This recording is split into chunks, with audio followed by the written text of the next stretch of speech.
My name is Amy Verdun. I'm in the Department of Political Science at the University of Victoria.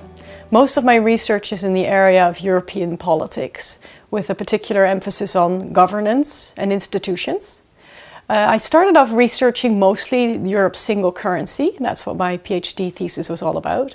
And since that time, I've worked in other areas as well, focusing on policy areas such as agricultural policies, comparing Canada and the EU on their interest in being a single entity outside of a larger unit, Canada outside the United States and Britain outside of the EU. That's what I did in the past. At the moment, I'm back to focusing on issues to do with Europe's single currency insofar as the adoption of the euro is concerned. A couple of countries who came to the EU in the middle of the 2000s had an opportunity to join. We didn't know if they were going to go fast or slow into joining the euro, and that's what the research I'm focusing on right now is involved in.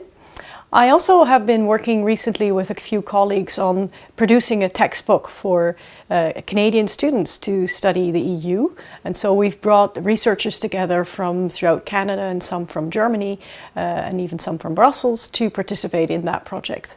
And we hope that that will be a way to integrate research and teaching. Other projects I've been involved in recently is in looking at how the EU has been perceived by countries outside of the EU. A project we did that was recently published in Comparative European Politics focuses on how EU's leadership has worked in particular in the environmental and energy area, and how countries like Brazil, Russia, India, China, South Africa have perceived the EU as well as from within the EU, and that just came out the other day. In a broader context, I've been interested in the EU as a federation or a federation in the making, together with a colleague, Ingeborg Timmel from the University of Osnabrück, we've done two projects. One ended up in a project about EU governance, looking at how governance works in the EU context, not just from a theoretical perspective, but also applied to various policy-making areas. Ingeborg Timmel was here in Victoria for a couple of years to participate in this project. We also did a project most recently on EU leadership, looking at how leadership works in the EU context. We've had a group of people participate in a workshop that was funded by the Jean Monnet project to look at this issue of how the European Parliament has leadership, European Commission, Council, but also the European Central Bank, and again how the EU has leadership in the area of environmental cooperation.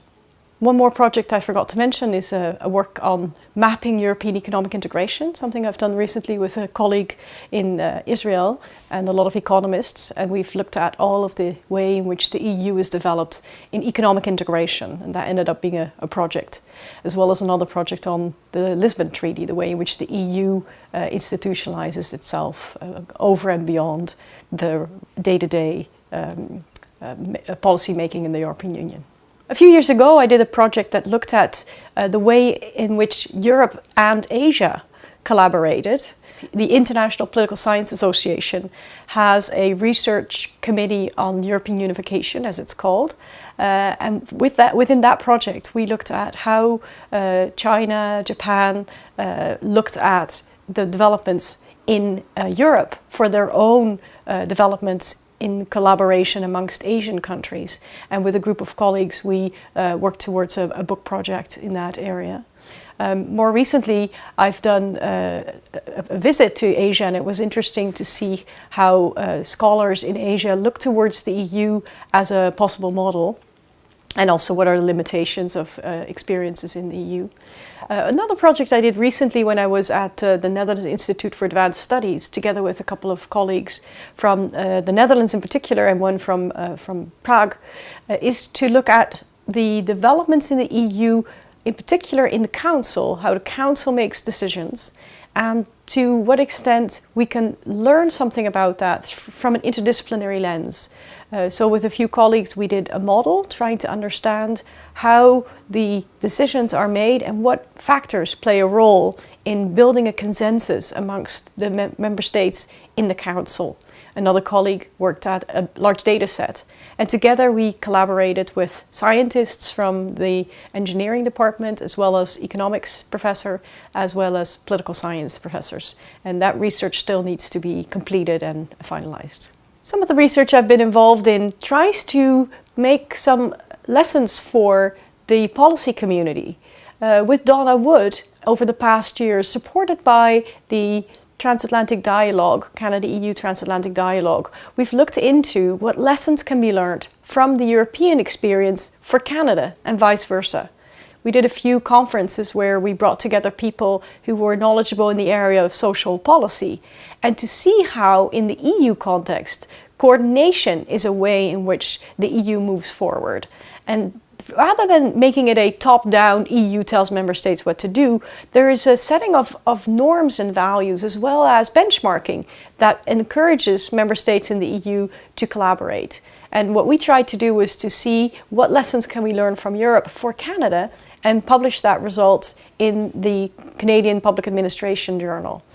We hope that that's something that we can do more of in the future, where we make those comparisons between Canada as a political system and the EU as a political system, even though it's not a fully federal state as Canada is. So overall, my work has focused on different aspects, I would say, that range between sort of political economy and governance and institutions in a number of policy-making areas. And for the coming years, I'm hoping still to finish off one book on the project on the Euro adoption. I'm looking into maybe a more popular academic book focusing on what the future is for the EU and what its purpose is, as well as finishing off a project that looks at the EU and its relations to its Eastern partners.